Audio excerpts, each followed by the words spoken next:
Hi there, welcome to my views and news. Three news stories. Firstly, breaking news for you from Ethiopia, from the far region of Ethiopia, where a drone strike has been conducted. Civilian deaths are being reported.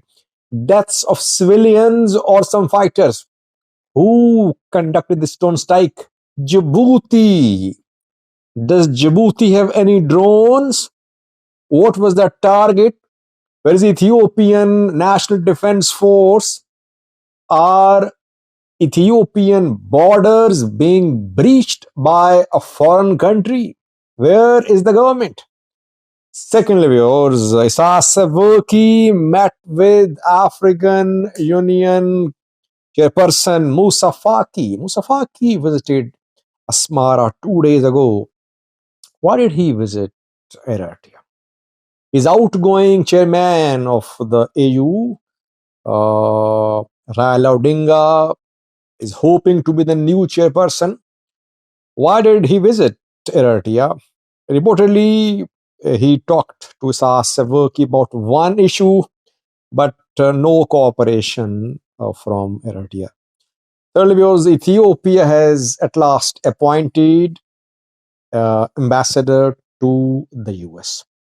Since May, the seat has been vacant. Since May last year. Last year, in May, I think May or June, Selassie Bakele announced that he would not be able to continue as US ambassador to Ethiopian ambassador to the US. Since then, several names have been in circulation about the new Ethiopian ambassador to the US. Now it has been confirmed the new ambassador has taken office today. Let's start, viewers. Firstly, uh, Djibouti has reportedly conducted a drone strike on Ethiopian territory. It is being reported by several sources, being confirmed by several sources. By the way, it's difficult to verify news from the Afar region of Ethiopia, keeping in view the absence of communication networks in Afar. Afar is a very underdeveloped regional state of Somalia. It's not a very small state, but still it's underdeveloped, I believe. We saw during Tigray war that people of Afar suffered a lot. They were at the forefront of this war, but they did not receive the type of attention which they should have received from the government. So people suffered.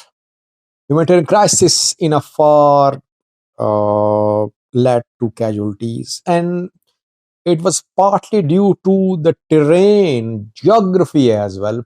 It was difficult to gain access to people in need of aid because there is no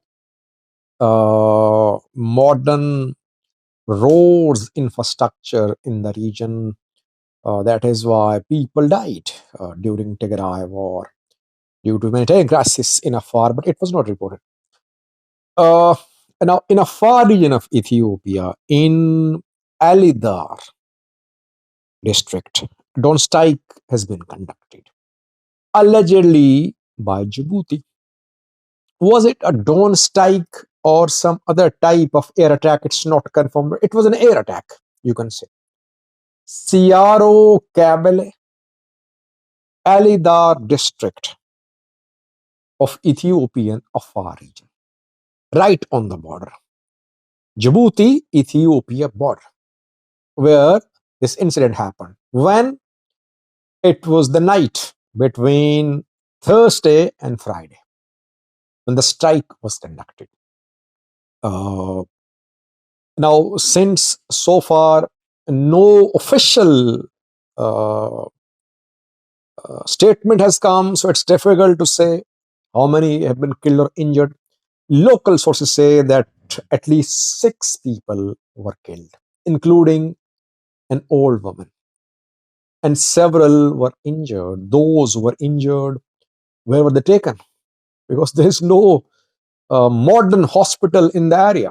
Afar does not have lots of modern hospitals. I remember during Tigray war, Injured people were shifted hundreds of kilometers uh, away from the areas where they were injured to Samra, Afar. Samra only has some hospitals. That is what I'm saying. Afar is a very underdeveloped region. Government should pay attention to it, but government's priorities are different. Djibouti has not confirmed that so far. No word from Ethiopian government. Firstly, it's a violation of Ethiopian territorial integrity. No country can conduct a drone strike on another country's soil. Why did Djibouti conduct the strike? Again, no official word, but Djibouti has been chasing fruit fighters, trying to crush uh, fruit fighters. Fruit is Front for Restoration of Unity and Democracy. It's an armed Afar group fighting in Djibouti for decades. It split like OLF. Now it has an armed wing and a political party as well. The armed wing has been involved in fighting Djibouti's security forces. Last year, fruit fighters kidnapped Djibouti soldiers, if you remember. Then Ethiopian government intervened, and the Djibouti soldiers were released by fruit. Fruit fighters are operating on Djibouti, Ethiopia, Eritrea border areas. So they use Ethiopian soil too because there are Afars and they say that Somali Isas are dominating the Djibouti's resources and they are killing Afars. They have their own agenda behind their movement. And Djibouti in the past, I think I remember at least once Djibouti's forces entered Ethiopia to pursue fruit fighters. So is this don't strike on fruit or elements supporting fruit? I don't think Djibouti would just hit civilians in Afar. Why? Uh, Either it was a don't strike which happened as a mistake. Djibouti has been trying to keep fruit fighters away from Djibouti, so they are operating there.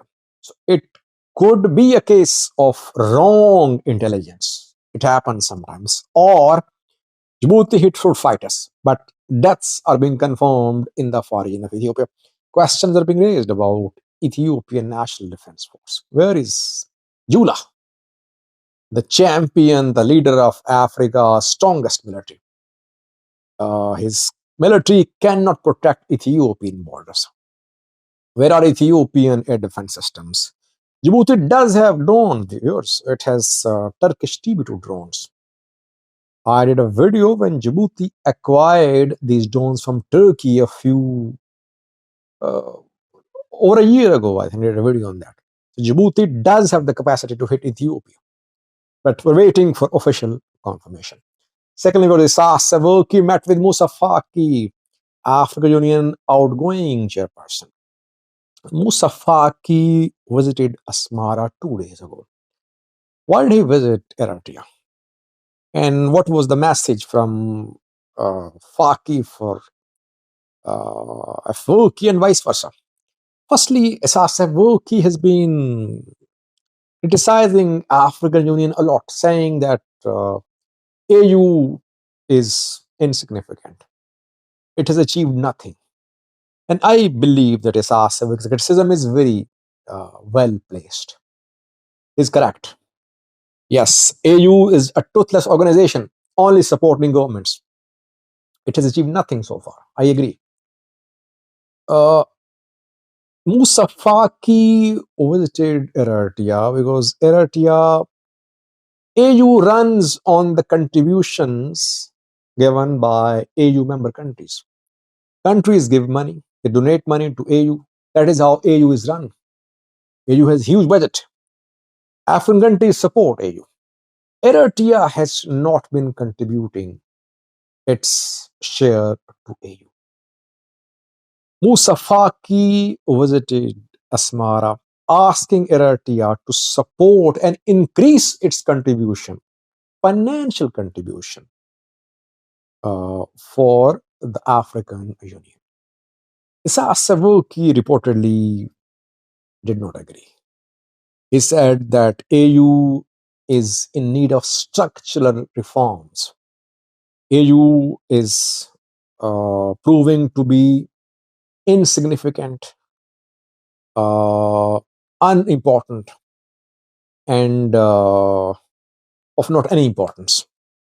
In order to make the contributions of the countries valuable, AU, African Union, should restructure itself. So Isaswaki gave a lecture to Musafali instead of agreeing to financially contribute to the African Union reportedly. So far, no announcement by Eritrea to increase its support or to resume its financial support for African Union reportedly. Lastly, viewers, at last, Ethiopia has appointed its ambassador to the US. Since May, the seat has been vacant. In May, Slashi Bakale departed. Since then, there has been no ambassador plenipotentiary to the US from Ethiopia. Binal Ndualam has been appointed as the Ethiopian ambassador to the US. Today, he formally took office as he was granted letter of appointment by the Ethiopian president, that's Selassie. Binal was Minister of Peace, I think. He was removed from this position around 2 months ago. Since then, we have been hearing that he could be the next ambassador to the US. Now it has been confirmed. Binal is going to face a very challenging task, by the way.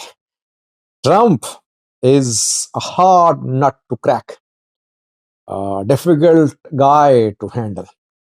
Ethiopian relations with the US are going to be tested under Trump administration.